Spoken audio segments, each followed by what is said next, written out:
केंद्रीय गृह मंत्री अमित शाह ने यूपी के पूर्वांचल से 2024 की लड़ाई का बिगुल फूंका। उन्होंने कौशाम्बी महोत्सव की शुरुआत की। कार्यक्रम के दौरान अपने संबोधन में उन्होंने राहुल गांधी और कांग्रेस पर जोरदार निशाना साधा। अमित शाह ने राहुल गांधी को चुनौती दी और कहा कि आप कहीं भी मैदान तय कर लीजिए, हम दो हाथ करने के लिए तैयार हैं। अमित शाह ने 2024 में फिर से बीजेपी की जीत का दावा किया। अमित शाह ने कौशाम्बी में 612 करोड़ रुपए की परियोजनाओं को हरी झंडी भी दिखाई। कौशाम्बी से केंद्रीय गृह मंत्री आजमगढ़ पहुंचे और करीब 4,500 करोड़ के प्रोजेक्ट की सौगात दी। बिहार के मुख्यमंत्री नीतीश कुमार ने अपने आवास पर इफ्तार पार्टी दी, जिसमें डिप्टी सीएम तेजस्वी यादव और पूर्व सीएम जीतन राम मांझी समेत राजनीति के कई दिग्गज शामिल हुए।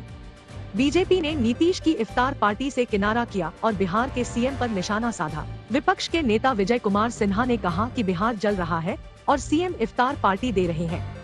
इस बीच बिहार शरीफ और सासाराम में हुई हिंसा को लेकर असदुद्दीन ओवैसी ने नीतीश पर निशाना साधा और कहा कि आखिर मुख्यमंत्री चुप क्यों हैं? महाराष्ट्र के मुख्यमंत्री एकनाथ शिंदे की पहली अयोध्या यात्रा की जबरदस्त तैयारी है। पार्टी के हजारों कार्यकर्ता ट्रेन से अयोध्या की ओर रवाना हुए हैं। कार्यकर्ताओं को विदा करने खुद एकनाथ शिंदे ठाणे रेलवे स्टेशन पहुंचे। महाराष्ट्र के सीएम ने कहा कि आज का दिन राम भक्तों के लिए बहुत बड़ा दिन है। कल एकनाथ शिंदे लखनऊ पहुंचेंगे और फिर 9 अप्रैल को भगवान राम की नगरी का दौरा करेंगे। एकनाथ शिंदे के स्वागत के लिए पूरी अयोध्या को पोस्टर, होर्डिंग और बैनर से सजाया गया है। दिल्ली में केजरीवाल सरकार और उपराज्यपाल के बीच बयानबाजी का दौर लगातार जारी है। एक बार फिर उपराज्यपाल वीके सक्सेना ने केजरीवाल सरकार पर जमकर निशाना साधा है।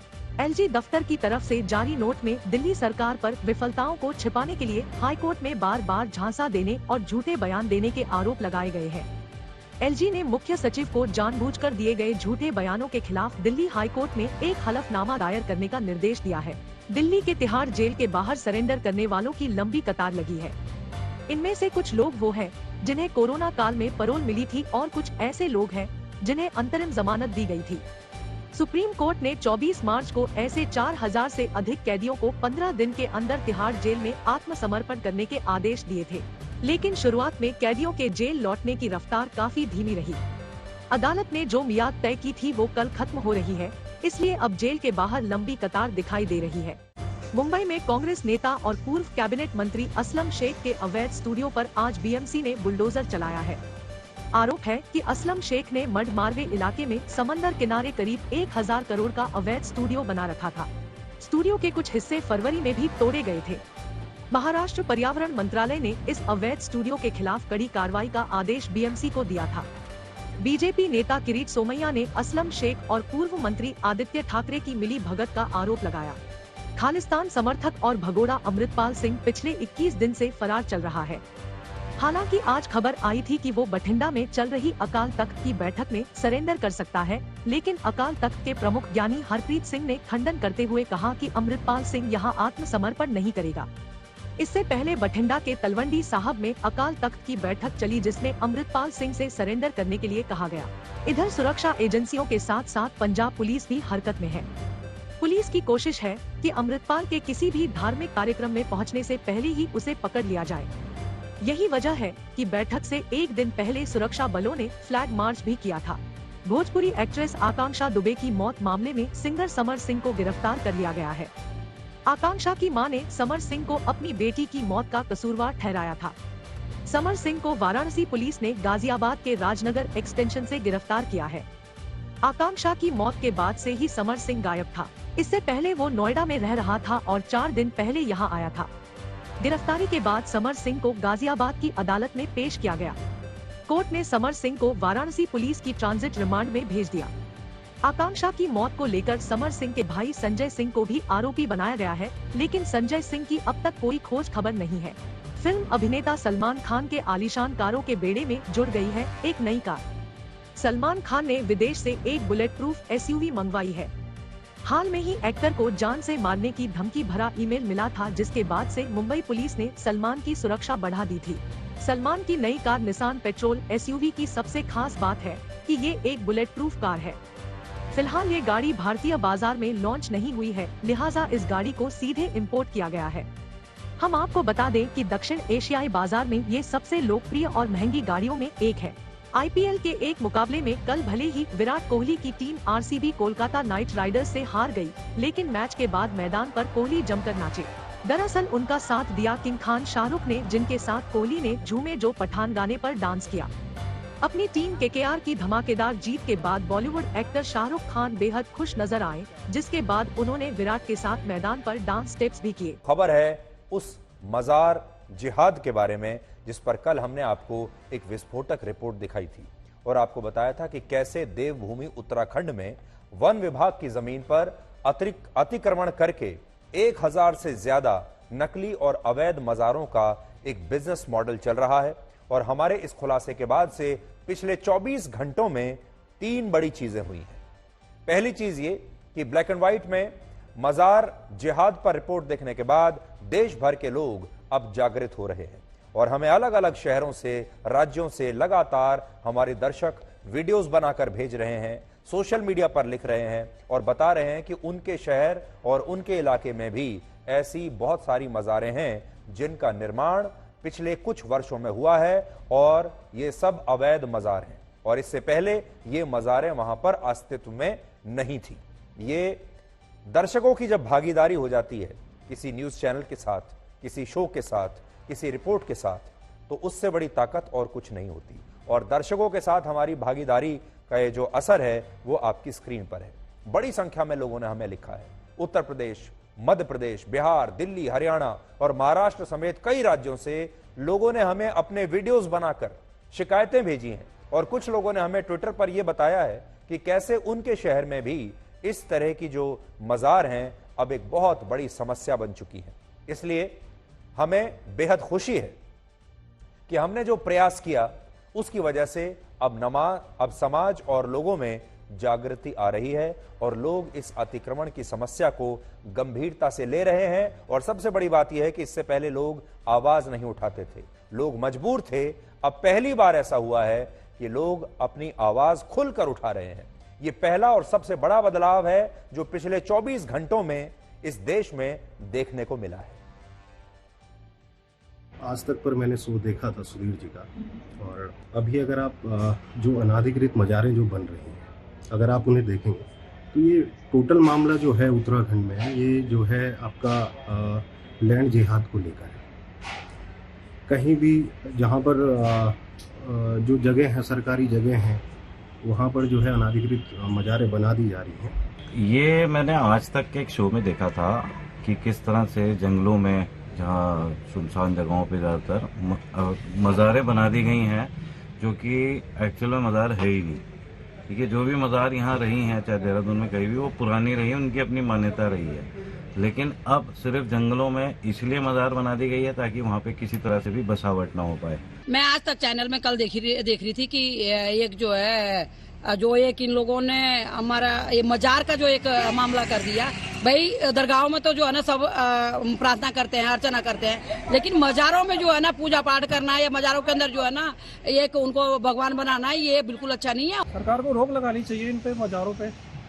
ये कोई वैसे तो है नहीं, मंदिर तो है नहीं या मस्जिद नहीं है, ये तो अवैध बनाए जा रहे हैं जमीन कब्जाने के लिए खाली। ये तो जगह घेरने के लिए है बस।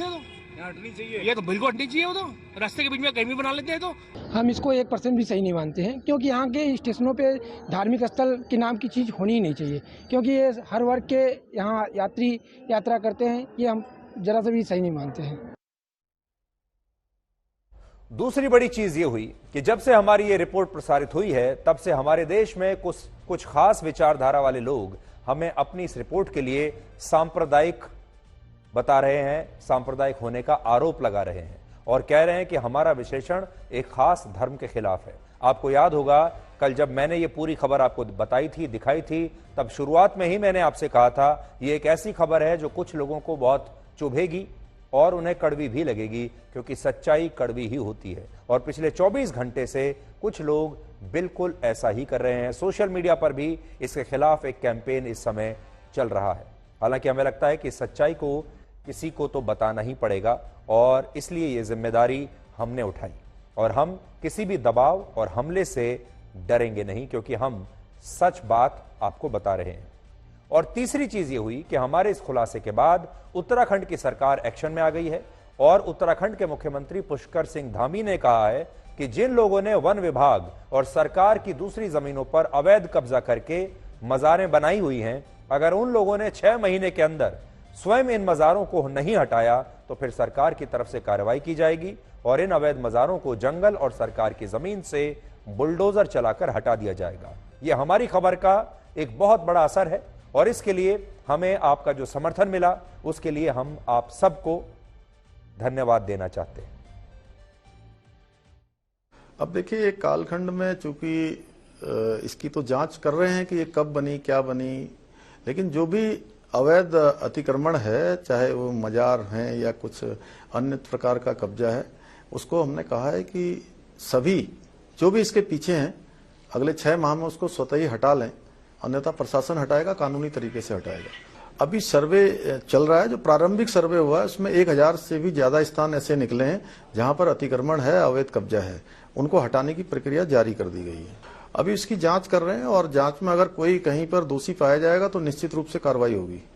अब पहले जो काम हो चुका है उसको तो मैं नहीं कह सकता हूं, लेकिन अब जो भविष्य में इस प्रकार का कोई भी गलत काम नहीं होगा, गलत अवैध अतिक्रमण नहीं होगा, किसी प्रकार की जो है जबरदस्ती नहीं होगी और विधि सम्मत तरीके से उसको हटाया जाएगा, क्योंकि हम विधि व्यवस्था पर विश्वास करने वाले लोग हैं, न्याय के सिद्धांत पर काम करने वाले हैं।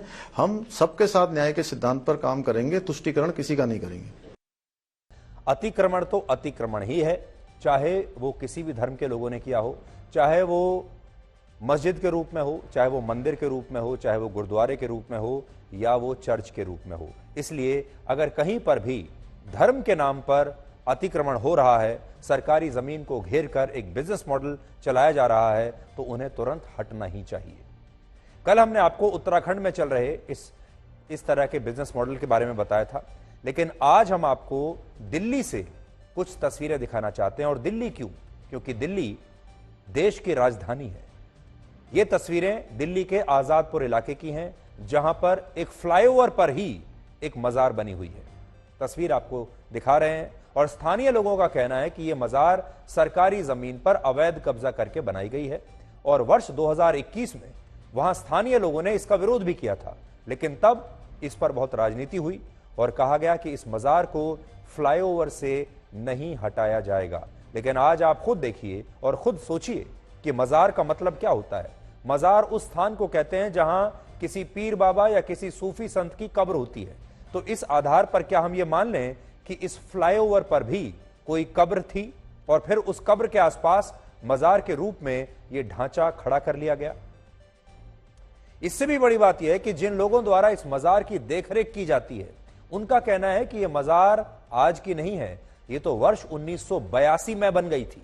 लेकिन आज जब हमने दिल्ली सरकार के पीडब्ल्यूडी विभाग की वेबसाइट चेक की तो हमने पाया कि जिस फ्लाईओवर पर यह मजार बनी हुई है, उस फ्लाईओवर का उद्घाटन ही वर्ष 2010 में हुआ था और यह फ्लाईओवर खास तौर पर 2010 में हुए कॉमनवेल्थ गेम्स के लिए बनाया गया था। आपको याद होगा 2010 में कॉमनवेल्थ गेम्स दिल्ली में हुए थे, उसके लिए बहुत सारे फ्लाईओवर्स बनाए गए थे, जिसमें एक फ्लाईओवर यह भी था।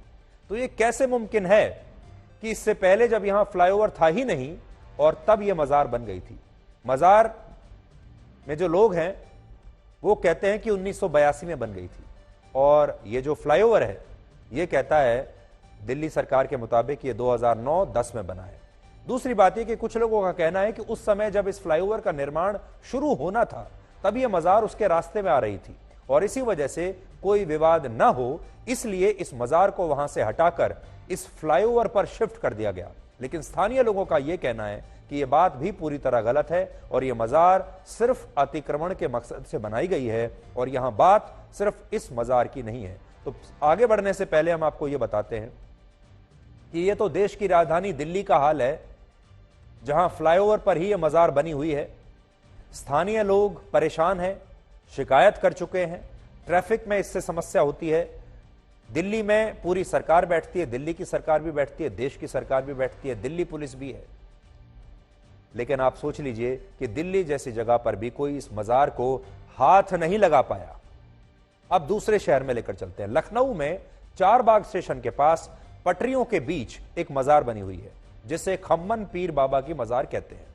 स्थानीय लोगों का कहना है कि यह मजार बहुत पुरानी है, लेकिन दूसरा तथ्य यह भी है कि इस मजार के नाम पर वहां रेलवे की पटरियों के बीचों बीच अब एक बहुत बड़ी जगह पर अतिक्रमण हो चुका है और यह अतिक्रमण पिछले कुछ वर्षों में ही हुआ है। यानी वहां मजार थी लेकिन बाद में इसके इर्द गिर्द भी निर्माण होता चला गया और रेलवे ने इस पर कभी कोई कार्रवाई नहीं की। और आज रेलवे को लेकर अक्सर यह व्यंग किया जाता है कि वो एक बार को पहाड़ खिसका सकता है, पहाड़ों को काट सकता है, लेकिन इन अवैध मजारों को रेलवे विभाग हटा नहीं सकता। एक और उदाहरण देखिए, बरेली में एक रेलवे स्टेशन है जिसे इज्जत नगर रेलवे स्टेशन कहते हैं। यहां रेलवे प्लेटफॉर्म के बीचों बीच एक अवैध मजार बनी हुई है जिसे हटाने के लिए रेलवे की तरफ से हाल ही में एक नोटिस जारी किया गया था, लेकिन इसके बाद इस नोटिस का जबरदस्त विरोध हुआ और मजार की देखरेख करने वाले लोगों ने यह कहा कि वो इस मजार को प्लेटफॉर्म से हटाने नहीं देंगे। और यहां बात सिर्फ इस अकेले स्टेशन की नहीं है। जुलाई 2021 में भारत सरकार ने संसद में यह जानकारी दी थी कि देश भर में ऐसे कुल मिलाकर 179 स्थान हैं जहां रेलवे स्टेशन और उसके परिसर और पटरियों के आसपास अवैध धार्मिक स्थल बने हुए हैं, जिनमें मजारें बहुत बड़ी संख्या में हैं। अब आगे की बात आपको बताने से पहले एक बड़ा सवाल यह है कि ये मजारें रेलवे की जमीन पर बनी हुई हैं या फिर ये रेलवे स्टेशन मजारों की जमीन पर बने हुए हैं। आज हमारे देश को यह तय करना है। या तो आप ये मान लीजिए कि ये रेलवे स्टेशन ही अवैध है, ये रेल की पटरी जो जा रही है यही अवैध है और ये मजार की जमीन पर भारत सरकार ने कब्जा कर लिया, या तो ये मान लीजिए, और या फिर ये मानिए कि रेलवे की जमीन पर मजार ने अवैध कब्जा किया हुआ है। और आप सोच लीजिए किसी की इतनी हिम्मत नहीं कि वो इन मजारों को यहां बीच में से हटाकर दिखा दे, क्योंकि उसी वक्त आपके ऊपर असहनशीलता के आरोप लगने लगेंगे, एक खास धर्म के खिलाफ काम करने के आरोप लगने लगेंगे, तुष्टीकरण की राजनीति उसी समय शुरू हो जाएगी। आज हमारी टीम ने देश के अलग अलग राज्यों और शहरों में सरकारी जमीनों पर अवैध कब्जा करके बनाई गई ऐसी ही मजारों से एक और ग्राउंड रिपोर्ट तैयार की है और इस दौरान हमें दो अहम बातें पता चली। पहली बात यह कि इन अवैध मजारों में कब्र तो एक छोटे से क्षेत्र में है, लेकिन कब्र के अलावा मजार के रूप में जो बाकी का ढांचा बनाया जाता है वहां कई लोग रहते हैं। यानी आप ये कह सकते हैं कि इनमें से बहुत सारी मजारें तो सिर्फ इसलिए बनी हैं ताकि वहां सरकारी जमीन पर सुरक्षित तरीके से मकान बनाकर रहा जा सके और उस अतिक्रमण पर बुलडोजर चलने का भी कोई खतरा नहीं होता, क्योंकि किसी की हिम्मत ही नहीं है कि इन मजारों पर बुलडोजर चला दे, क्योंकि आप जानते हैं हमारे देश में धर्म एक बहुत बड़ा हथियार है। दूसरी बात यह कि देश भर में जहां भी मजारें बनी हुई है वहां मुसलमानों से ज्यादा हिंदू जाते हैं। असल में मुसलमान प्रमुख रूप से दो वर्गों में बटे हुए हैं। इनमें से एक हैं सुन्नी मुसलमान और दूसरे हैं शिया मुसलमान। अब इनमें से जो सुन्नी मुसलमान हैं उनकी संख्या भारत में सबसे ज्यादा है और इन सुन्नी मुसलमानों को दो फिरकों में बांटा गया है, एक है देवबंदी और दूसरे हैं बरेलवी। अब इस्लामिक धर्मगुरुओं का कहना है कि जो बरेलवी मुसलमान हैं वो तो मजार पर चादर चढ़ाने को सही मानते हैं, वहां पर चादर चढ़ाने की परंपरा है, लेकिन ज्यादातर देवबंदी मुसलमान मस्जिद में जाकर ही इबादत करते हैं और वो मजारों पर नहीं जाते। बल्कि मुस्लिम धर्मगुरुओं का यह कहना है कि मजारों में तो ज्यादा हिंदू जाते हैं और उनके धर्म में मजार में इबादत करने को गलत माना गया है। इसलिए यहां भी एक बड़ा पॉइंट है। और आपने देखा होगा बहुत सारी ऐसी मजार भी हैं, बहुत सारी ऐसी मस्जिदें भी हैं जहां पर हिंदू भी जाकर चादर चढ़ाते हैं। आपने देखा होगा अजमेर शरीफ एक ऐसी जगह है जहां पर आपको मुसलमानों के साथ साथ हिंदू भी मिलेंगे और वो भी चादर चढ़ाने के लिए वहां पर जाते हैं। वर्ष 2009 में सुप्रीम कोर्ट ने यह कहा था कि अगर उसके निर्देश के बाद देश में किसी सरकारी जमीन पर अवैध कब्जा करके कोई भी धार्मिक स्थल बनाया जाता है तो उसे स्वीकार नहीं किया जाएगा। और सुप्रीम कोर्ट ने यह भी कहा था कि जो अवैध धार्मिक स्थल पहले से बने हुए हैं उन्हें हटाने के लिए सरकारों को जरूरी कदम उठाने चाहिए।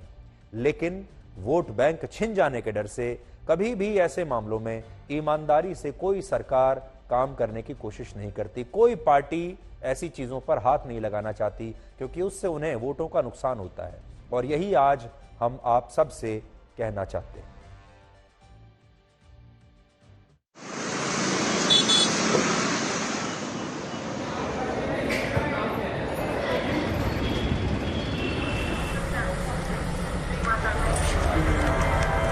जो यहाँ पे रहने वाले हैं बुजुर्ग हैं बहुत ज़्यादा, वो तो ये कहते हैं कि 100 साल पुरानी दरगाह है।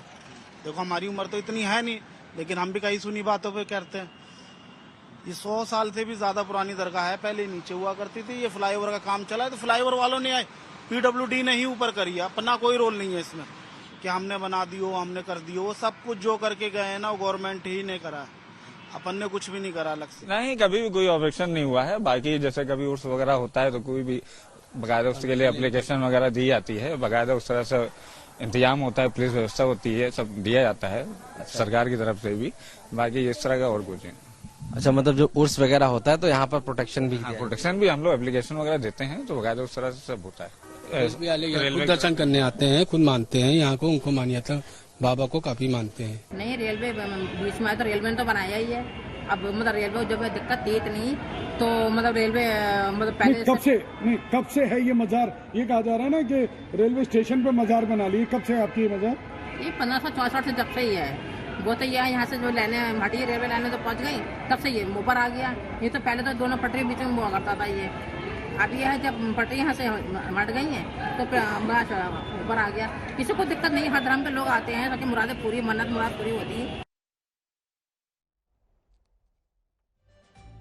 तो आप सबको हम धन्यवाद देना चाहते हैं क्योंकि कल रात जो हमने रिपोर्ट दिखाई उसे देश भर में बड़ी संख्या में लोगों ने देखा, उसे शेयर किया और कल रात ब्लैक एंड व्हाइट देश के घर घर में देखा गया है। तस्वीरें कुछ आपके सामने हैं, लोगों ने अपनी अपनी तस्वीरें भी भेजी हैं और जैसा हम आपको बता रहे थे कि जनता के साथ, दर्शकों के साथ जब न्यूज़ चैनल की भागीदारी होती है तब उसका जो नतीजा होता है वो सबसे ज्यादा इंपैक्टफुल नतीजा होता है। और हमारी ये जो रिपोर्ट है इसे देश भर के लोगों ने, चाहे कोई भी राज्य हो, उत्तराखंड में तो खास तौर पर घर घर में कल ये कार्यक्रम देखा गया है और हमें बड़ी संख्या में उत्तराखंड के दर्शकों ने लिखा है और हमारा धन्यवाद दिया है। तो हम भी अपने दर्शकों का धन्यवाद देते हैं और उन्हें ये आश्वासन देते हैं कि आपके सरोकार से जुड़ी हुई जो तमाम खबरें हैं वो हम आपके साथ इसी तरह पार्टनरशिप में, यानी आपके साथ भागीदारी में ऐसे ही इन मुद्दों को उठाते रहेंगे। असल में बहुत सारे मुद्दे ऐसे होते हैं जिनके बारे में बात करना बहुत मुश्किल होता है, जिनके बारे में बात करने में बदनामी ही बदनामी है, दबाव ही दबाव है, डर ही डर है।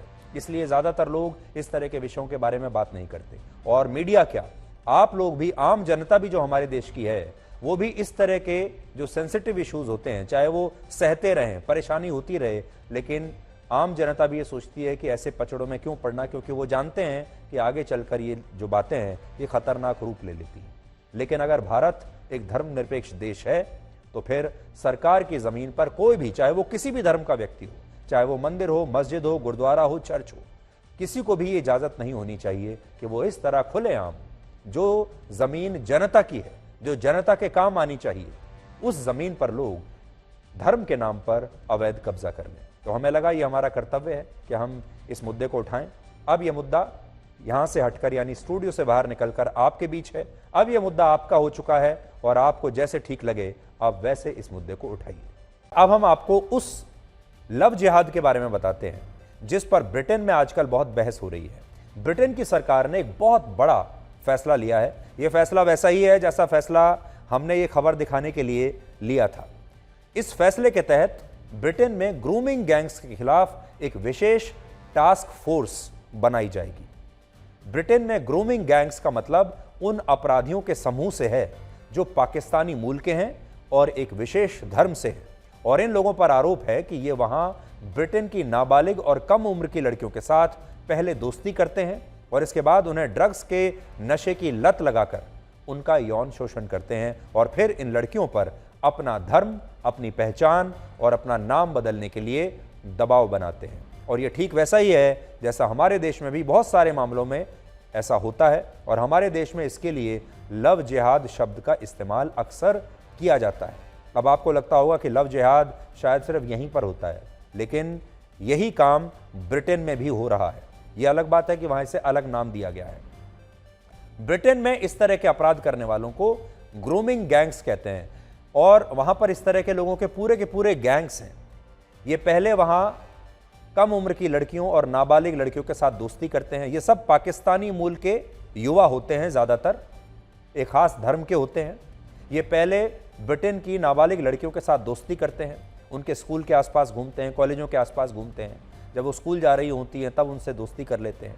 उसके बाद धीरे धीरे उन्हें नशे की आदत डालते हैं और जब नशे की वजह से वो पूरा उनके चंगुल में फंस जाती हैं, फिर उन्हें ब्लैकमेल किया जाता है और फिर उन पर अपना नाम बदलने के लिए और अपना धर्म बदलने के लिए दबाव डाला जाता है।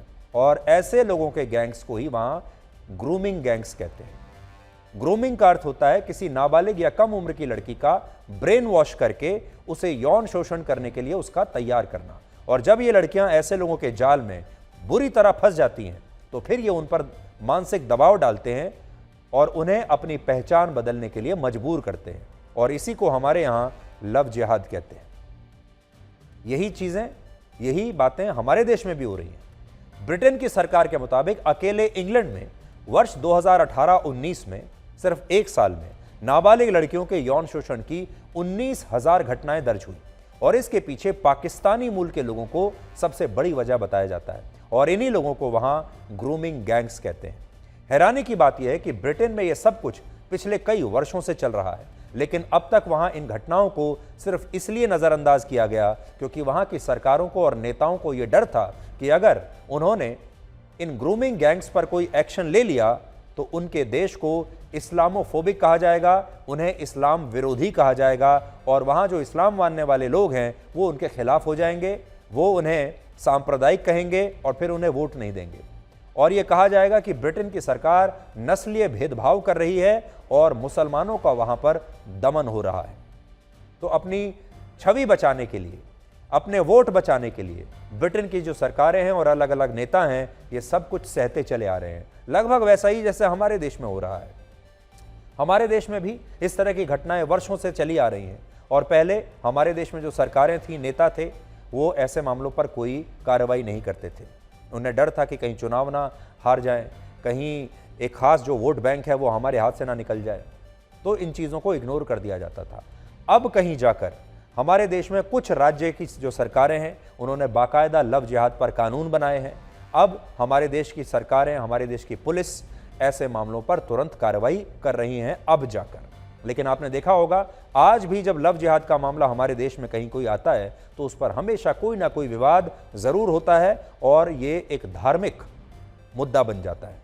अंग्रेजी भाषा में इसके लिए एक शब्द का इस्तेमाल होता है जिसे पॉलिटिकल करेक्टनेस कहते हैं या पॉलिटिकली करेक्ट होना कहते हैं। यानी जब कोई सरकार राजनीतिक कारणों से धर्मनिरपेक्ष दिखने के लिए आरोपियों को उनके धर्म के आधार पर कानूनी कार्रवाई से छूट देती है तो ये पार्टियां और वो सरकारें असल में पॉलिटिकली करेक्ट होने की कोशिश करती हैं, राजनीतिक रूप से सही फैसला लेने की कोशिश करती हैं। और अब तक ब्रिटेन में यही काम हो रहा था।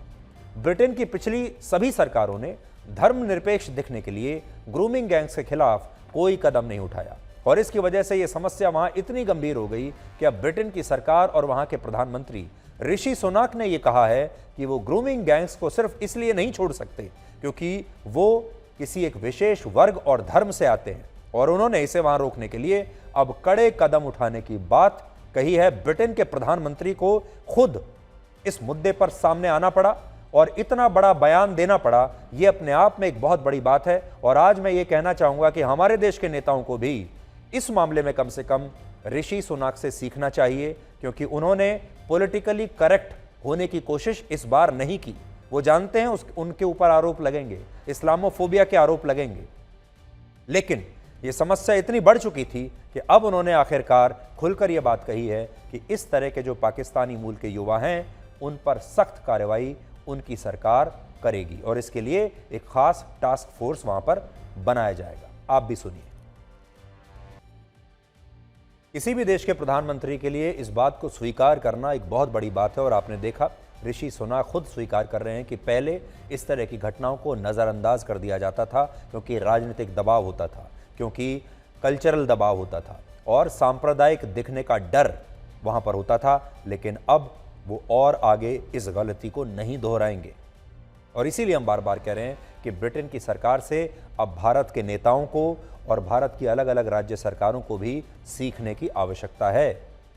ब्रिटेन में ग्रूमिंग गैंग्स को रोकने के लिए जो टास्क फोर्स बनाई जाएगी उसमें वहां की नेशनल क्राइम एजेंसी के सदस्य भी होंगे। और ये तमाम सदस्य ऐसे मामलों की जांच के दौरान टास्क फोर्स और पुलिस की मदद करेंगे। हालांकि यहां एक चुनौती ये भी है कि इस तरह के अपराधों को कानूनी रूप से परिभाषित करना थोड़ा मुश्किल होता है और इस तरह के अपराधों के लिए स्पष्ट कानून और सजा के प्रावधान भी नहीं है। इसलिए ब्रिटेन की सरकार ने तय किया है कि वो इसे रोकने के लिए अब नए कानून भी लाएगी और इस दौरान वो किसी भी तरह के धार्मिक दबाव को बर्दाश्त नहीं करेगी। और इस कदम के लिए हम ब्रिटेन के प्रधानमंत्री ऋषि सुनाक की आज तारीफ करना चाहते हैं। उन्होंने जो हिम्मत दिखाई है, क्योंकि उन्होंने इस मामले में टास्क फोर्स बनाकर एक बहुत बड़ी हिम्मत पूरी दुनिया को दिखाई है। लेकिन सोचिए, आज अगर भारत सरकार लव जिहाद की घटनाओं को रोकने के लिए हमारे देश में कोई कानून लाती है या इस तरह की कोई टास्क फोर्स बनाती है तो क्या होगा। आपको याद होगा योगी आदित्यनाथ ने इस तरह की कोशिश की थी उत्तर प्रदेश में, जब उन्होंने ऑपरेशन रोमियो शुरू किया था।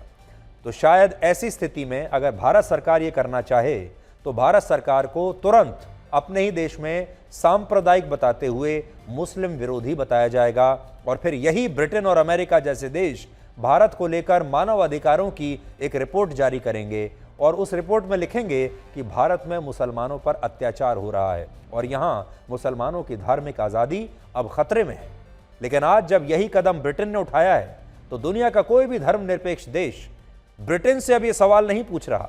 ब्रिटेन के इस फैसले से केवल एक ही देश को नाराजगी है और वो देश है पाकिस्तान। पाकिस्तान को वहां के इस फैसले से बड़ी नाराजगी है। पाकिस्तान के विदेश मंत्रालय का कहना है कि कुछ लोगों के आपराधिक व्यवहार के लिए पूरे मुस्लिम समुदाय को दोषी ठहराना गलत है, पूरे पाकिस्तान के तमाम लोगों को दोषी ठहराना गलत है और ये एक तरह का नस्लीय भेदभाव है जो वहां के मुसलमानों के साथ हो रहा है और पूरे समुदाय की छवि इसके जरिए खराब की जा रही है। तो अब आप देख लीजिए कि पूरी दुनिया में क्या क्या हो रहा है। जब हमारे यहाँ लव जिहाद की या इस तरह की जो घटनाएं होती हैं, जब हम उन पर कोई कार्रवाई करते हैं तो यही पश्चिमी देश अपनी रिपोर्ट्स में लिखते हैं कि भारत में धार्मिक आज़ादी छीनी जा रही है। तब इन्हें हमारे साथ कोई सहानुभूति नहीं होती। लेकिन जब यही समस्याएं इनके दरवाजे तक पहुंचती हैं, इनके शहरों की, इनके गाँव की लड़कियों तक पहुंचती हैं, इनके समाज को जब दूषित करने की नौबत आ जाती है, तब ये कोई भी सख्त कदम उठाने से पीछे नहीं हटते, जैसा कि इस बार हो रहा है और ऋषि सुनाक ने बिल्कुल ठीक काम किया है। हम आपको ये बताएंगे कि पूरी दुनिया में इजराइल बनाम इस्लाम की बहस आजकल क्यों छिड़ी हुई है।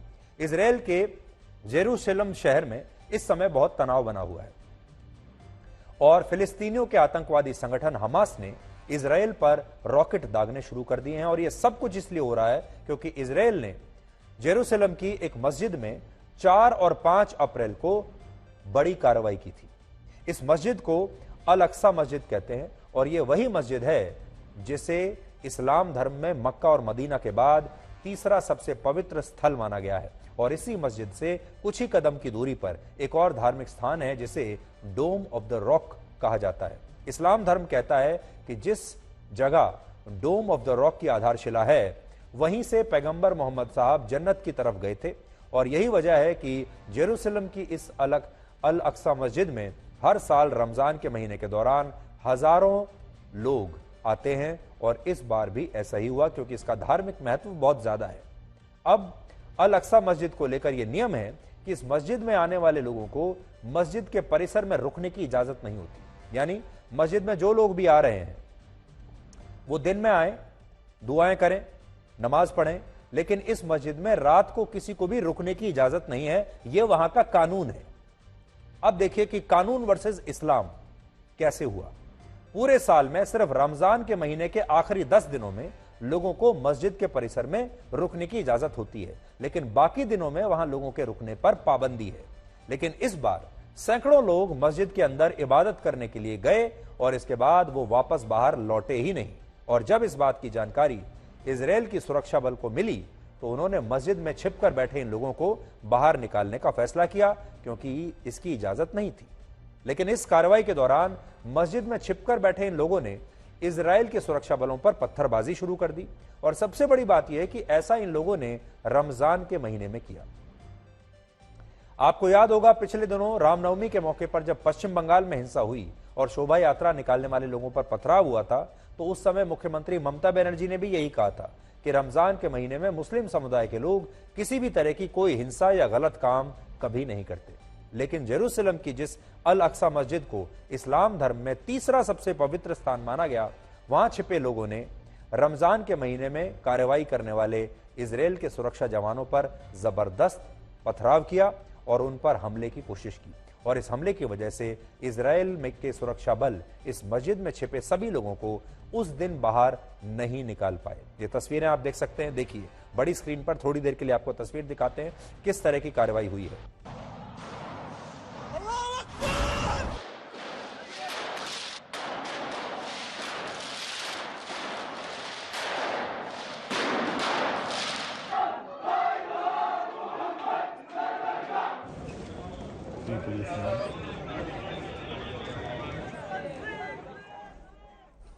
इसके बाद 5 अप्रैल को इजराइल के सुरक्षा बलों ने एक और रेड की और इस दौरान मस्जिद में छिपे 350 लोगों को तब गिरफ्तार कर लिया गया। और इस पूरी कार्रवाई के बाद तमाम मुस्लिम देशों ने इजराइल की आलोचना शुरू कर दी और हमास की तरफ से इजराइल पर लगातार रॉकेटों के जरिए हमले किए जा रहे हैं। इस समय भी हमास फिलिस्तीनी मुसलमानों का एक आतंकवादी संगठन है और इस संगठन का मुख्य उद्देश्य है फिलिस्तीन राष्ट्र को फिर से अस्तित्व में लाना और इजराइल द्वारा छीनी गई जमीन को हासिल करना। और इसीलिए हमास ने गाजा पट्टी और लेबनान के इलाकों से इजराइल पर रॉकेट दागे और जवाब में इजराइल ने भी हमास पर एयर स्ट्राइक्स की हैं। अब समझने वाली बात यहां यह भी है कि इस पूरी घटना के बाद से जॉर्डन, टर्की और दूसरे मुस्लिम देशों में इजराइल के खिलाफ बड़े पैमाने पर विरोध प्रदर्शन शुरू हो गए और भारत में भी रजा एकेडमी की तरफ से मुंबई में इजराइल के खिलाफ विरोध प्रदर्शन हुआ है। इसलिए इस पूरी घटना से आज 3 बातें समझी जा सकती हैं। पहली बात ये, इससे पता चलता है कि आज पूरी दुनिया में मुसलमानों के खिलाफ कुछ भी अगर होता है तो इस मुद्दे पर मुस्लिम देश पूरी तरह से एकजुट और संगठित हो जाते हैं। उनके खिलाफ आप कोई भी कार्रवाई कीजिए दुनिया में किसी भी देश में, चाहे उन्होंने कितने भी बड़े से बड़े कानून तोड़े हों। इस मामले में भी अगर आप देखेंगे, जब मस्जिद में रात को रुकने की इजाजत नहीं है तो उन्होंने इस कानून को तोड़ा, पहली बात। दूसरी बात, मस्जिद में लोग पत्थरों के साथ कैसे गए? उन्होंने मस्जिद के बाहर पत्थरबाजी शुरू कर दी। ऐसा कौन सा व्यक्ति है जो मस्जिदों में पत्थरों के साथ जाता है? और तीसरी बात, इनके पास इतने हथियार कहां से आए? जो धार्मिक व्यक्ति है, जो इबादत के लिए जा रहा है, वो हथियार क्यों लेकर जाएगा? वो पत्थर क्यों लेकर जाएगा और वो पत्थरबाजी क्यों करेगा? दूसरी बात यह कि संयुक्त राष्ट्र ने इस घटना पर सिर्फ चिंता जताई है, जिससे पता चलता है कि संयुक्त राष्ट्र जैसी संस्थाएं चिंता जताने के अलावा कुछ नहीं कर सकती, कोई कदम नहीं उठा सकती जो प्रासंगिक हो और प्रभावी हो। और तीसरी बात यह कि आज 90 लाख की आबादी वाला इजराइल तमाम इस्लामिक देशों से खुलकर लड़ रहा है और वो अपने राष्ट्रीय हितों को लेकर बिल्कुल स्पष्ट है। और स्पष्टता इतनी है वहां पर कि अगर किसी ने भी कोई कानून तोड़ा, चाहे वो किसी भी धर्म का हो, अगर वो इस्लाम धर्म का है, बावजूद इसके कि रमजान का महीना चल रहा है, चाहे वो किसी मस्जिद में ही छुपा हुआ क्यों ना हो, इजराइल के जो सुरक्षा बल हैं वो उसे छोड़ते नहीं हैं। ये बात सीखने वाली है इजराइल से।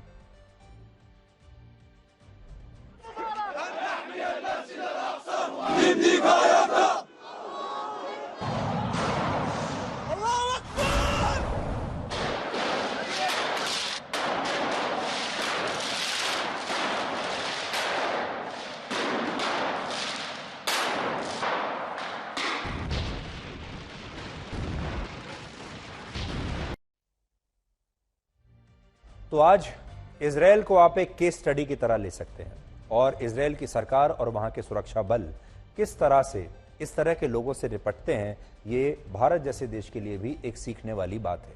हमारे देश में अमृतपाल के मामले में हम इस घटनाक्रम से सीख सकते हैं। आपको याद होगा, हमारे देश में जो अपराधी हैं, जो इस तरह के अलगाववादी ताकतें हैं, वो अक्सर धर्म का सहारा देकर ही आगे बढ़ते हैं।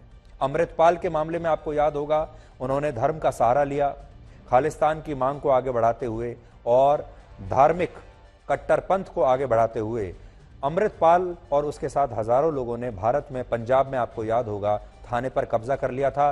पंजाब पुलिस देखती रह गई और आज भी अमृतपाल पंजाब पुलिस के हाथ नहीं लगा है। लेकिन अगर पंजाब पुलिस इजराइल की पुलिस की तरह व्यवहार करती तो आज पंजाब में जो हो रहा है वो ना होता। रामनवमी के मौके पर अब आप दूसरा देख लीजिए, हमारे देश में रामनवमी के मौके पर जो कुछ हुआ उसे भी हमारे देश में लोग अक्सर सांप्रदायिकता के साथ जोड़कर देख लेते हैं। उसे एक लॉ एंड ऑर्डर की प्रॉब्लम नहीं मानते, कानून व्यवस्था की समस्या उसे नहीं मानते।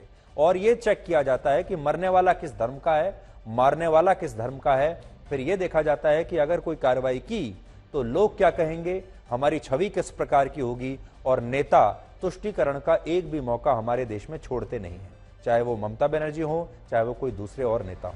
तो हमारे देश में तुष्टीकरण राजनीति का एक बहुत बड़ा बिजनेस मॉडल बन गया है और तुष्टीकरण का सबसे बड़ा जरिया बन गया है धर्म। और जहां धर्म की बात आ जाती है वहां पर हम अपनी कानून व्यवस्था को भी भूल जाते हैं। इजराइल उल्टा करता है। इजराइल में कानून व्यवस्था सबसे ऊपर है, उसका कानून सबसे ऊपर है, बाकी सारी चीजें बाद में आती हैं। आपके लिए एक छोटा सा अपडेट, और वो ये है कि कल यानी शनिवार रात 9 बजे आप सीधी बात में कांग्रेस के पूर्व नेता गुलाम नबी आजाद का एक विस्फोटक इंटरव्यू देख पाएंगे, जिसमें उन्होंने कहा है कि मुसलमान होने के कारण उन्हें कांग्रेस पार्टी का अध्यक्ष नहीं बनाया गया और आजादी के बाद उन 75 वर्षों में कांग्रेस ने किसी भी मुसलमान को कांग्रेस अध्यक्ष नहीं बनाया है, जबकि वो अपने आप को मुसलमानों का सबसे बड़ा हमदर्द कहती है। आप इस इंटरव्यू को कल रात 9 बजे देख पाएंगे, लेकिन आज हम इसके कुछ अंश आपको दिखा रहे हैं। एक बात इसमें जो आपने बड़ी इंपॉर्टेंट कही वो ये है कि अगर आप मुसलमान नहीं होते तो आप कांग्रेस अध्यक्ष बन सकते थे, और आप क्योंकि मुसलमान हैं इसीलिए आप अध्यक्ष नहीं बन पाए। नहीं, मैं अकेला नहीं, मैं कहता हूं मैंने उसमें बताया है कि अनफॉर्चुनेटली जो डिवीजन हिंदुस्तान का हुआ पाकिस्तान और हिंदुस्तान के बीच में, और उसका अफेक्ट आज भी लोगों में है।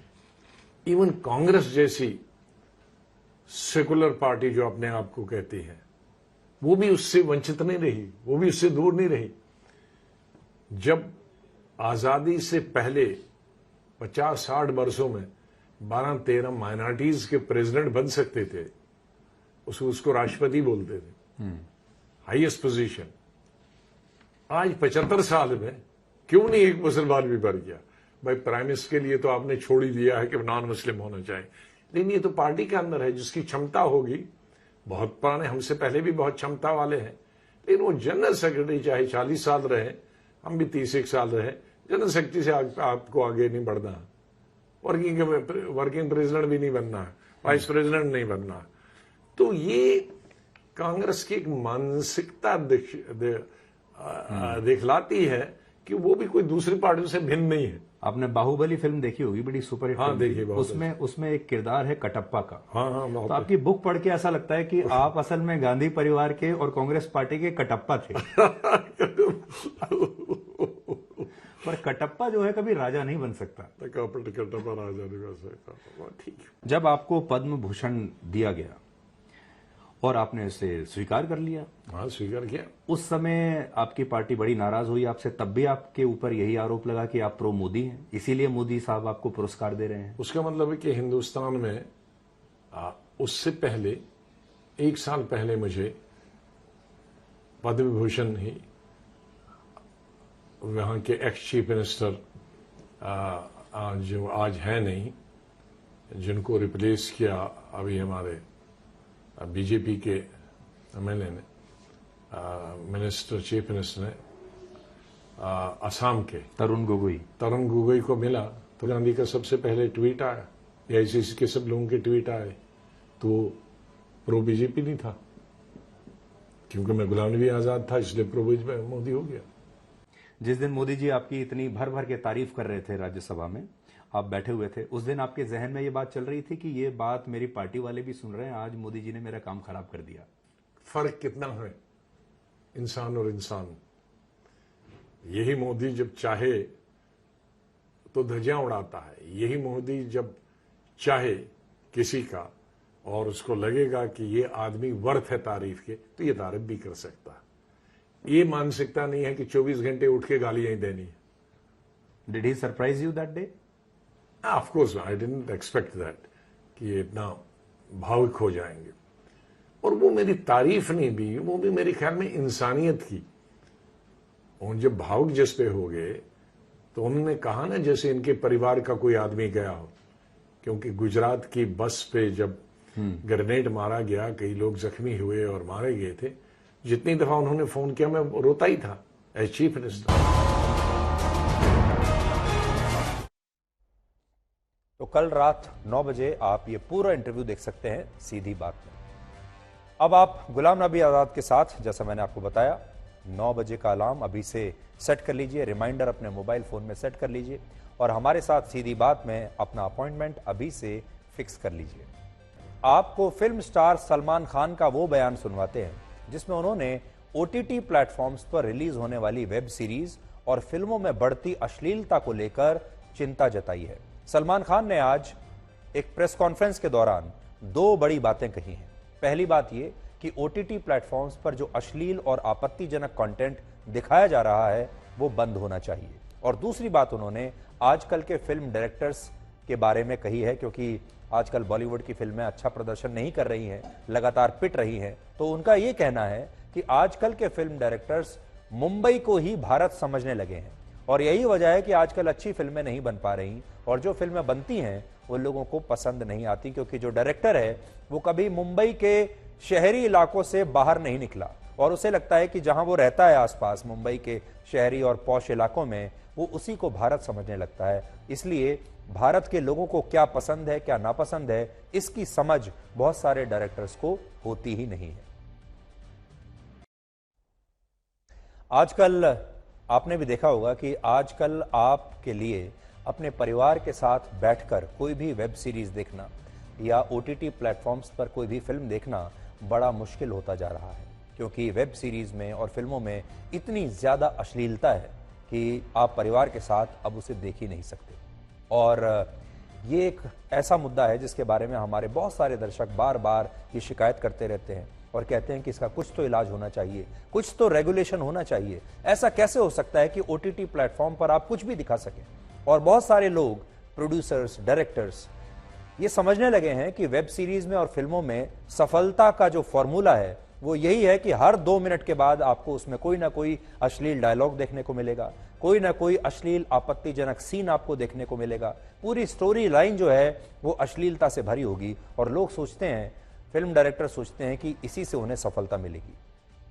आज सलमान खान खुद इतने बड़े फिल्म स्टार हैं और उनका इस तरह से ये बात कहना अपने आप में एक बहुत बड़ी बात है और सलमान खान की एक तारीफ यहां पर आज करनी होगी। सलमान खान बहुत बड़े फिल्म स्टार हैं, लेकिन उनकी फिल्म में हिंसा तो जरूर होती है, वायलेंस होती है, ये बात सही है, लेकिन उनकी फिल्म में अश्लीलता नहीं होती।